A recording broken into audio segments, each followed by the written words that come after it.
दीपक Agarwal, India news का संवाददाता हूँ, जिले टीकमगढ़ का, निवाड़ी का।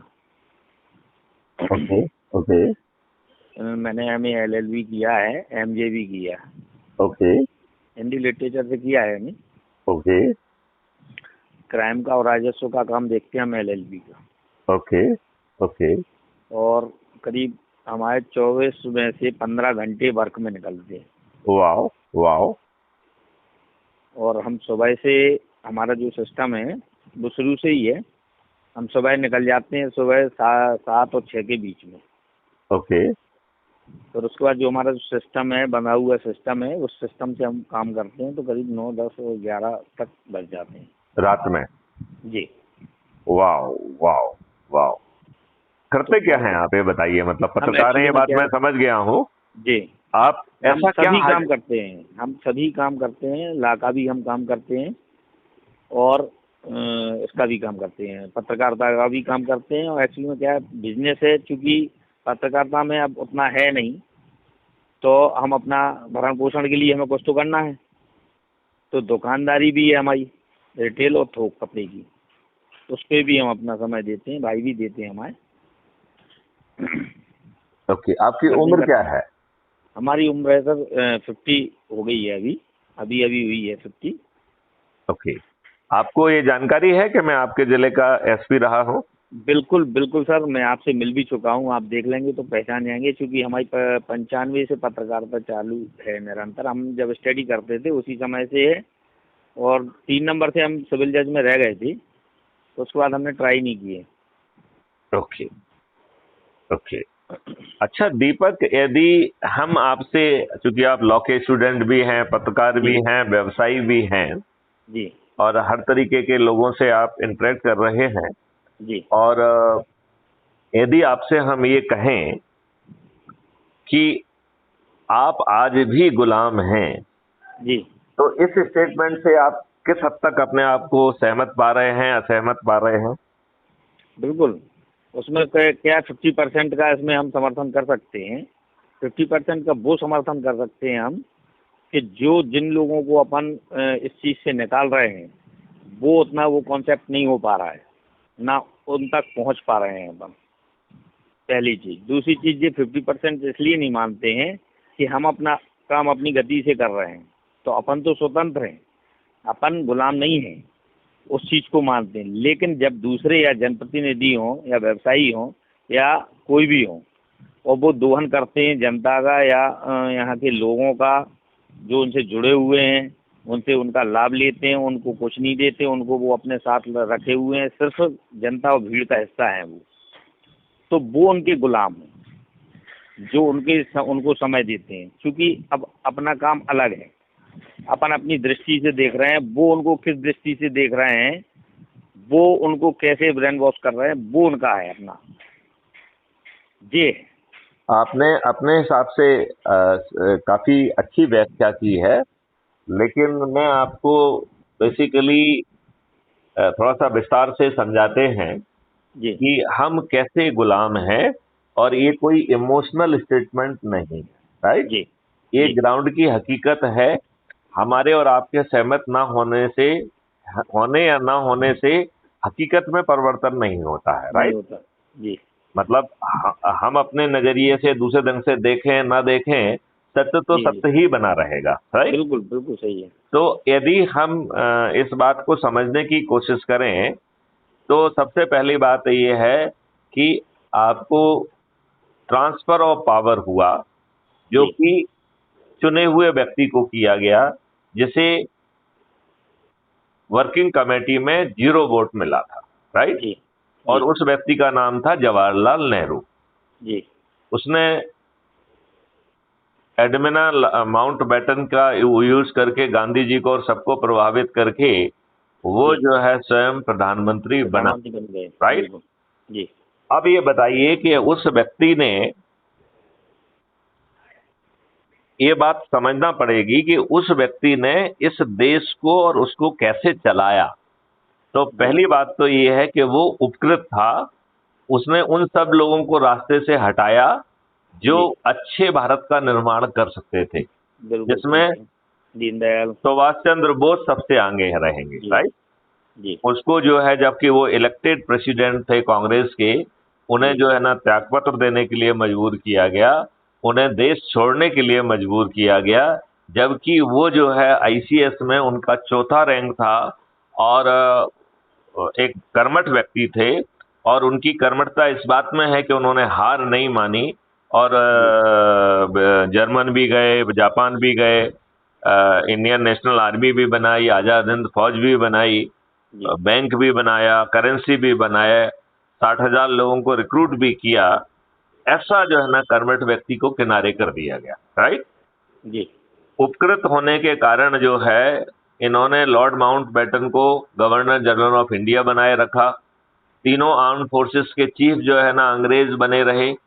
जी अब मैं पहले छोटी छोटी बात क्या पूछना चाहता हूं कि 1946 में डायरेक्ट एक्शन के तहत ढेर सारे जो है ना जगहों पर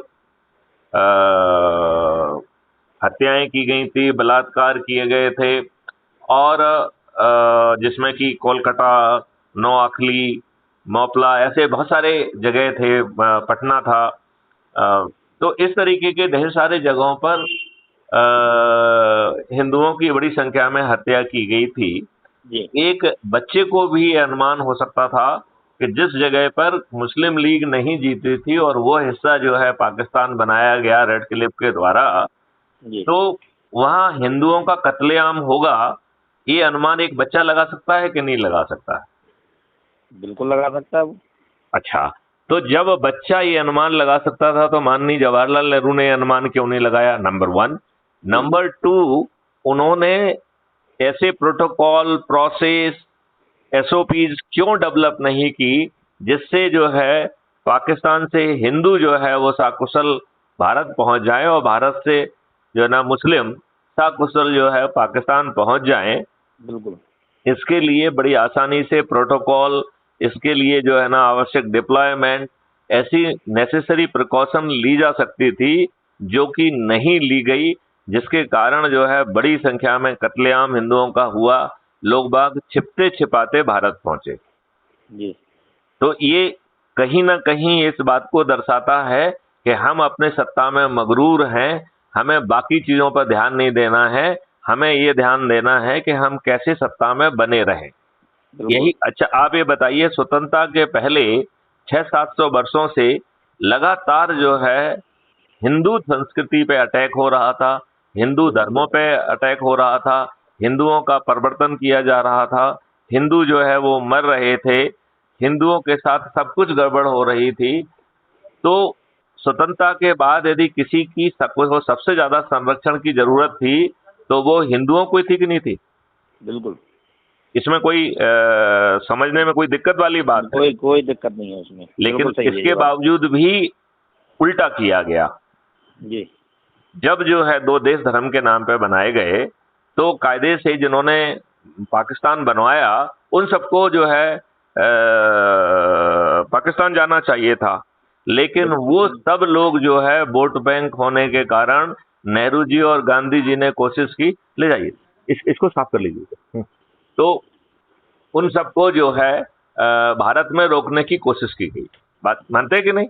बिल्कुल सही है। अच्छा, अब आपके ऊपर जो है अंग्रेजों ने जो नियम कानून बनाए थे वो जी गुलाम भारत पर शासन करने के लिए बनाए थे या बिल्कुल बनाए उसका? थे। तो फिर इन नेहरू जी ने उन सब नियमों को एज इट इज अडॉप्ट कर लिया, तो नियम कानून की दृष्टि से आप गुलाम हुए कि नहीं हुए? बिल्कुल हुए। हुए। अच्छा, अब इन नियम कानूनों के माध्यम से भारतीय गुलामों पर शासन करने के लिए जो व्यवस्था थी वो 1861 की पुलिस एक्ट के तहत जो पुलिस पैदा की गई थी वो थी, ब्यूरोक्रेसी थी, जुडिशरी थी। तो पुलिस, ब्यूरोक्रेसी और judiciary as it is adopt कर ली गई और वो लॉर्ड ही बनी रही। वो निर्णय लें तो ठीक, ना लें तो ठीक, गलत निर्णय लें तो ठीक, भ्रष्टाचार करके गलत निर्णय लें तो ठीक, आप रिसीविंग एंड पर हैं, आप कोर्ट कचहरी के चक्कर लगाते हुए आपकी चप्पल घिस जाएंगी, आपको न्याय नहीं मिलेगा, आप वकील हैं। एम आई राइट और रॉन्ग? जी बिल्कुल सही। तो आप कानून गुलामों वाले, व्यवस्था गुलामों वाली। अब आते हैं सबसे ऊपर की लेयर जिन्हें पावर ट्रांसफर हुआ। तो उस पावर ट्रांसफर को हम पब्लिक रिप्रेजेंटेटिव कहते हैं, और इसको हम जो है गवर्न होते हैं पीपुल्स रिप्रेजेंटेटिव एक्ट 1951 के माध्यम से, राइट। जी उसके तहत पॉलिटिकल पार्टी पैदा की गई, और जी वो नियम इतने फॉल्टी थे कि इन पार्टियों को हम कैसे प्रजातांत्रिक बना के रखें, कैसे उनमें राष्ट्रीयता बना के रखें, इस बारे में कोई प्रयास नहीं किए।